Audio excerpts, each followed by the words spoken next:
Good morning. नित्य समता या घटकावर आधारित आपण स्वाध्याय 30.2 आणि 30.3 आज आपण सोडवणार आहोत. आता पहिला प्रश्न पहा.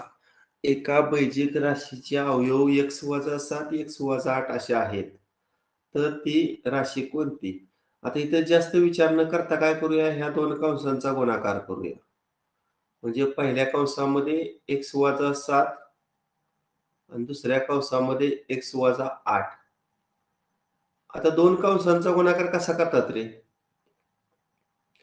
पहिल्या कंसातील x घ्यायचं आणि त्याला दुसऱ्या कंसाला काय करायचं, गुणायचं.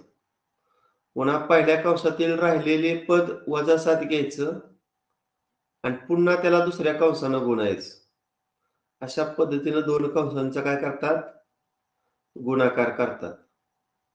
मग आता x गुणिले x, x वर्ग, x गुणिले -8 -8x, पुन्हा -7 गुणिले x -7x, पुन्हा -7 गुणिले -8, वजा गुणाकार अधिक आणि 7 56. आता दोघांचं एक पद तयार करूया. आता -8 -7 समान चिन्ह असल्यामुळे बेरीज करायची. 7 आणि 8 ची बेरीज किती? 15 आणि समान चिन्ह वजा दिलं आणि माग x, म्हणजे -8x -7x बरोबर -15x आणि शेवटचं पद अधिक 56.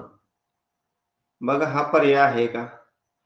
x वर्ग -15x अधिक 56 आहे का हा पर्याय? पर्याय क्रमांक 3 आहे. त्यानंतर प्रश्न क्रमांक 2. 1 वजा 81 x चा चौथा घातांक. इथे x चा चौथा घातांक टाइप नाही झाला, मी पुन्हा एकदा लिहितो. 1 वजा 81 x चा चौथा घातांक.